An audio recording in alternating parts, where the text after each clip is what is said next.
So the last video on ancient core drill holes, I mentioned that I wanted to get back into this, and I finished off with these two images that I'm going to show you now. I was showing you how they were originally built, how I was showing you the holes on the block nearest you and how it snapped at the back, and it's just an imprint of a structure, which is what the whole video is about, that stone circles are not just rocks that were impossibly dragged around in the first place just to do nothing, really, just a pointless exercise. They were all, and I'm talking about every single one here, you're just looking at the remnants, the imprints of houses, structures, maybe the main supports, or the obvious, really. I finished off with this image here, and even this one you can see a circular hole where a beam, a bar, something went into building this thing and how it sagged around it. So that's what it's about. Now when I get on about this, I have to show you a few what they are calling mud fossils, right? And most of this stuff is actually petrified bones. Now, because I have shown you these before, some of these sites there's like a mixture, but mud fossils are very rare regardless of what that site tells you.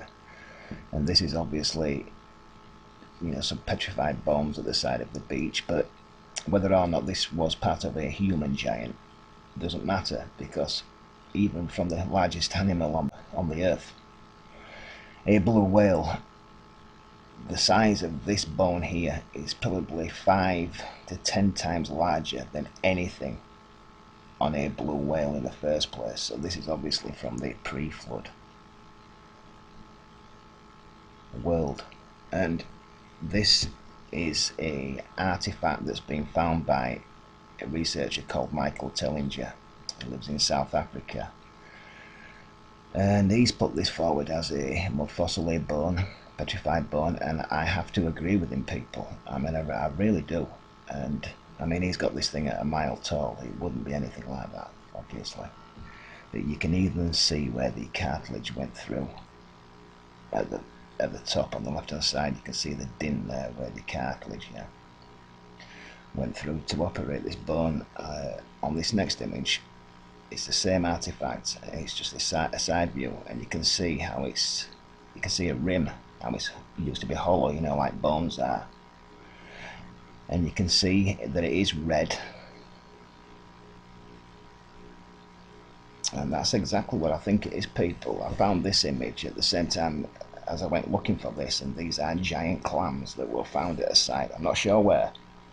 I just know that these clams are 5-10 times larger than any clams that we're finding today.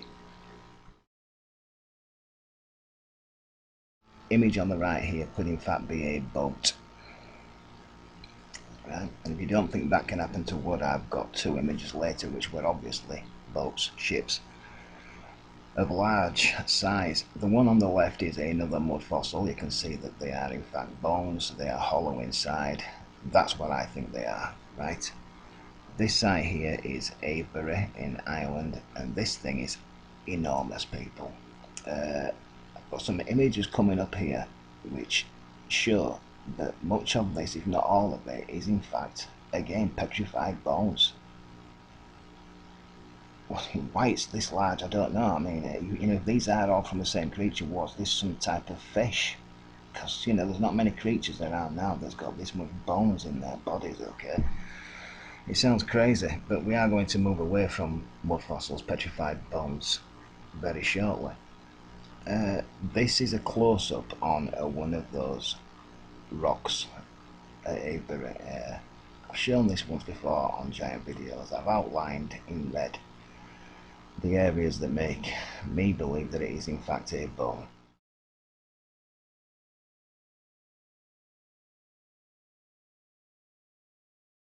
This is still Avebury, and this is another, what seems like a huge piece of a bone, doesn't it? But then we run into images like this. I've outlined in red the important areas. This seems to me to be some type of structure that's collapsed, been crushed down, or is it just more of the same? It's difficult to say. There's a few more on apiary and then we're going to move on with what the video's about, stone circles. It's just these sites, really in the same type of group. I have to show this first. This one here, put the image that I outlined earlier in red, what was obviously a bone.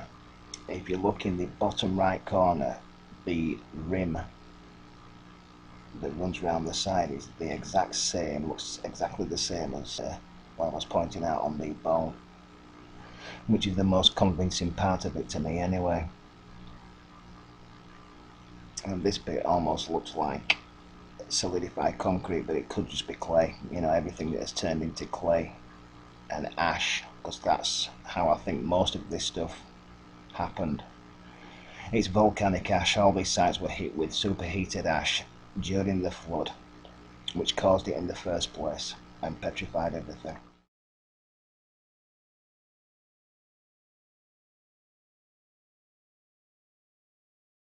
I'm not going to get into the millions of stone circles and shapes like that that's in South Africa that Michael Tellinger is renowned for, but I am almost betting that it's something similar, if not exactly the same, just because we see that somebody's taken a few of them, out of the millions and being able to make some shapes.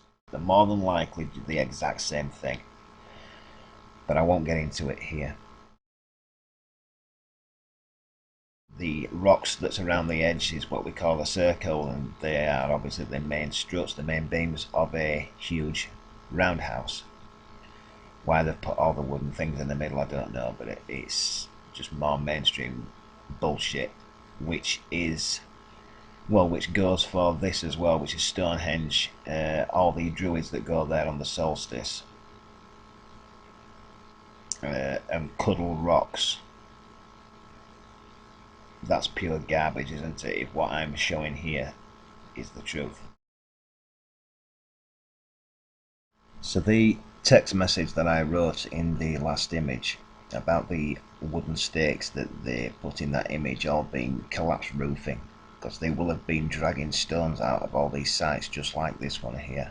That's why the centre's cleared, because through this video you will see that in the centre of these circles, the ones that haven't been cleaned away, they've got huge piles of rocks that's under the grass. Okay, so this one's been cleaned. Now the rims around the edges obviously just where the rest of the roofing collapsed, and the walls you will have had main struts, and the gaps between will have been filler, twigs, mud and whatever. But the huge rocks that seem to be on just about all these sites will obviously have been a main beam support above the doorway. That's the best way and logical way that I can explain these. I can't see it being a door, it must have been a main support of the door. So these, to be put in a piece of wood that large,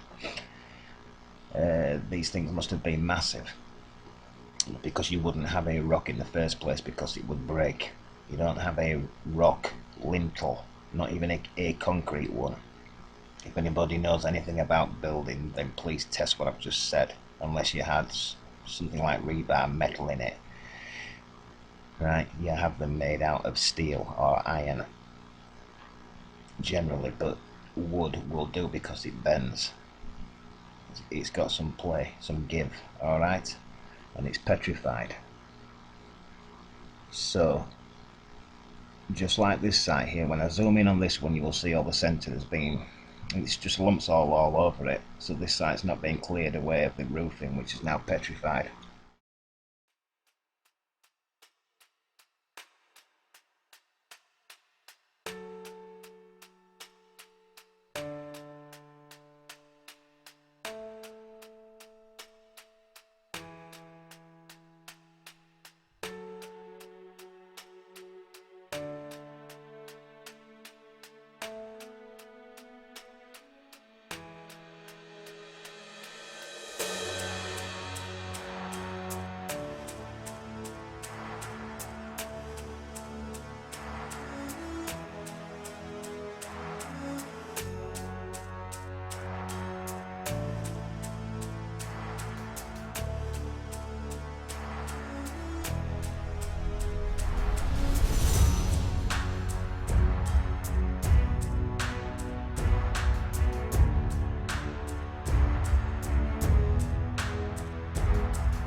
And really, when you think about what I'm going to say here, it is so bleeding obvious.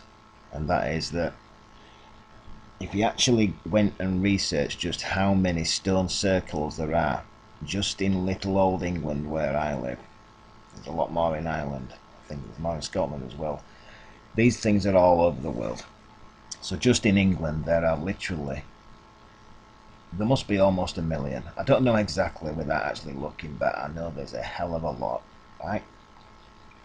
And these things, in the narrative that we've all been taught, were people in robes praying to the gods. They gathered these things up just to do nothing but mainly to sacrifice people on. Well, I bet if you went and looked at just how many people they say were alive at that time, well, they must have constructed an entire site just to knock off one person.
And if you look at the top right hand corner of this picture, that is in fact how this site was found. What you're seeing lying on the floor will have been dug out of the ground, right? It was not found like what you're looking at on the left side. They've gathered all these pieces up, those long sections, and placed them around that central post, which was a central beam, or one of them, to what was a roundhouse, right? They've been covered in ash and it's been petrified, solidified in the ways that this video has been presenting for you. And they've made it out to be some type of sundial.